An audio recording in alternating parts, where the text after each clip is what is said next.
اوس تاسې طالبانو فکر وکړئ ما سره د ټول افغانستان د محصلینو ډیره جوړه ده بیخي ډیره دا نن هم په کابل کې د یو پوهنتون رئیس سره له 3 معاونینو وخت غوښتلی دی وایي موږ د تا سره ملاقات کوو ځکه هغوی پوهېږي چې دې ملا کې دا استعداد څه چې موږ سره تړي مدرسه او مکتب سره تړي الله عز وجل به یو وخت داسې راولي چې مدرسه او مکتب دواړه د یو مرغه وزرونه سي او علم و دین دواړه سره ملګری سي دین ته نه طالبانو په مخ نسي تللی ګوره دا یاد ساته که دین په مخ باندې ته نه تللی طالبانو ورونه نننۍ دنیا به موږ نه ځپلو دغه فکر چې نن دغه عقیده چې له موږ سره د موږ ځپل کېږي ورځ تر یو اشغال زی بل راځي یو زی بل راځي یو اشغال زی بل راځي همدغه به محال وي خو علت دا ده چې موږ د علم سره نه ملګري کېږو که همدغه دین راواخلو طالبانو موږ یې د علم سره ملګری کړو دا دین به طالبانو بیا پرواز وکړي او دا دین به بیرته بیا خپلو تاریخونو ته ورسیږي الله عز وجل دې وکړي طالبانو ورونو دا څو ورځې مې چې تاسې ته کومې خبرې وکړلې د الله د رضا دپاره مې کړي او د یو مسلمان عالم د زړه درد مې درته ویلی او د اسلامي امت حالت مې لیدلی او د کامیابۍ راز چې په څه شي کې وینم کیدی شي ډېر علما یې نه ویني نو ټولو شیانو نه به ورتېر سو چې زه څوک یم څه شی راته وایي څنګه به مې کېږي ټولو نه به تېر سم اسلامي امت چې درد لري او چې درد در سره زه نه اختلاف ته لمن وم نه چا سره کار لرم طالبانو کیدی چې لږ سره مجلس کوم له دې سره مجلس کوم دا په ما باندې دا بندیز نسې لګولی ځکه اسلامي امت زه راپورته کوم اسلامي امت درد را سره ده نو الله عز وجل دې وکړي چې د ما دا خبرې په تاسې کې مؤثرې واقع سي راتلونکي کې مو الله عز وجل د اسلامي امت رهبران مو الله وګرځوه داسې رهبران مو الله وګرځوه چې دا امت راټول کړي د علم او د دین سره په جنګ وانه چوئ دا تاسې چې کوم شي کې لګیا یې دا انحصار ده دا انحصار طلبي ده د انحصار نه راوځئ یو نړیوال اسلامي فکر پیدا کوي چې اسلامي امت اما طالبانو په دې ټولنه کې کله چې انګریزان له افغانستان نه وتلي بل واري د امیر شیر علي خان راغلی د امیر شیر علي خان سره طالبانو په هغه زمانه کې یو عالم پیدا سوی په افغانانو کې دا هم ډېر لوی مجاهد تیر سوی طالبانو د هغه لوی مجاهد عالم د طالبانو د افغانۍ چې د نن په دنیا کې څومره جهادي تنظیمونه دي دا د ده زیږنده ده په افریقا کې او په اسیا کې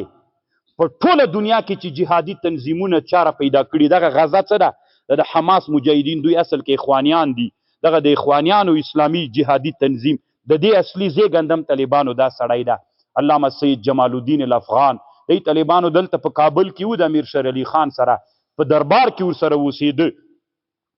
د ډېرې لوړې مشورې ورکولې دا لوړې مشورې چې طالبانو بیا په وړو ملیانو باندې لګېږي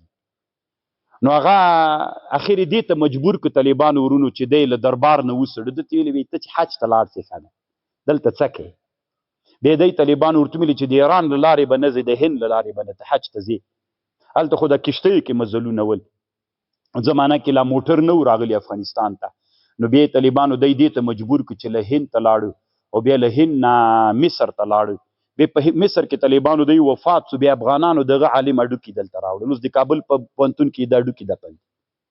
هلته چې په ژوند باندې یو له دې سړي نه موږ استفاده ونه کړه دومره لوی مفکر د اسلام یو لوی داعي تېر سوی سید جمال الدین الافغان بیخي ډېر لوی سړی تېر سوی طالبانو د ټولو جهادي تنظیمونو تخم شیندونکی دی چې د اسلامي تنظیمونه را پیدا کړل په هغه وخت کې چې انګلیسي استعمار خپور په دې مځکه باندې دی په وطنونو باندې وګرځېده زه به یوه لنډه خبر درته وکړم بیا نور بس ته دی چې طالبانو ورونو هند ته لاړو بیا د هند حکومت هلته هند کې خو دلته خو ازادۍ راغلی و افغانستان آزاد سوی هند کې لا انګلیس مستعمره وه نو دوی ورته ویلي چې زه حج ته ځم یو 6 میاشتې ماته دلته وخت راکوي اسلامي حکومت نه پرېښوده طالبانو یو داعي یې نه پرېښوده دی له دې جنه مجبور که هند ته لاړه چې هند ته لاړه نو په هند کې هغه ته وویلې چې ورته وایي ځکه دا لوی افکار څه دي طالبانو دا بیا په ټولنه کې علما نسي تحمل کولی هغه افکار چې د نور انسانانو فکرونه نه ورسیږي نو بیا یې ده ته وویلې سید جمال الدین الافغان رحمه الله ته هندیانو ورته ویلې چې دی اوښتی هند سرحد ته هغه وخت کې پاکستان نه ورته ویلې وایي څومره وخت تېروې وایي 6 میاشتې وایي صحیح ده بس لاړه هلته خو دی خو داسې سړی و که نه چې کله به یې تیږې ته خبرې وکړې طالبانو تیږې کې به یې اور بلاو نو د هند انسانان ورته راتله نو د هند حکومت فیصله وکړه چې دا خو یوه میاشت وتلې نه ده په دغه ورځ باندې چې هند فیصله وکړله د هند انګلیسي استعمار چې ده ته ووایو چې ته نور دې موږ له خاورې وځه. ځکه دی ور و داسې عالم و، خپله ور پکې و بل ته یې ور ورکاو. نو چې ده ته راغلل ورته ویلې چې ته له هنده وځه. په دغه ورځ باندې د هند له مختلفو انحاو نه په زرګونو مسلمانان ده ته راجمع ول، ده سره ناست او د هند هغه یو پوجي ورته راغی، د حکومت یو استازی ورته راغی، ده ته کېناسته، ده ته یې ویلې چې نور ته له دې جې نه وځه، ځکه ته د هند د حکومت په خطر باندې ته ده ته خطر یې. نو دی چې تله طالبانو په همدغه ورځ باندې هندي مسلمانان له مختلفو انحاو د هند نه راجمع ول. نو هغوی ټولو زړل ورته. نو ده تقریر ورته وکړ، دغه لنډ یو څو ټکي درته وایم. ده د هند مسلمانانو ته ویلې، وی ځاړئ ولې دومره ډېر یې وایي، د هند مسلمانانو دومره ډېر یې که الله تاسې نه مسخه موکي موچان در نه جوړ شي، او د برطانیا چې وړه جزیره ده د برطانویانو غوږ ته چې تنا موچان سې وبڼېږئ ورته هغوی به لیوني کوي.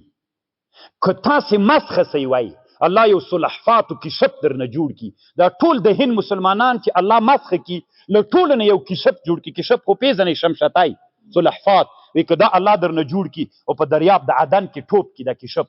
او په دې دریاب د عدن کې مزل وکي عین مدیترانې ته لاړ سي، اول ته جزیره د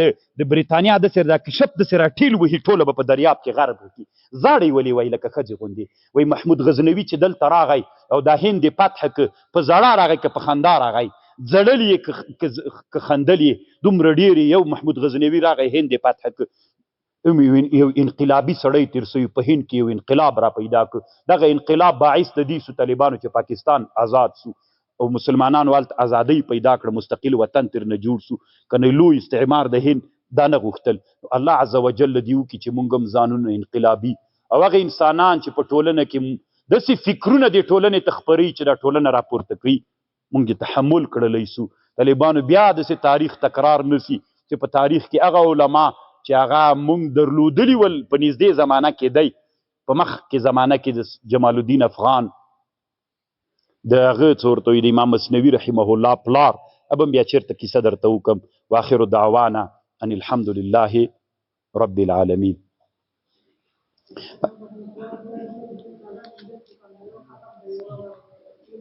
صحیح الله پاک د دې ثواب انبیاء او صحابه او تابعینو تابعینو محدثینو فقها او اصولینو ته ورسوي.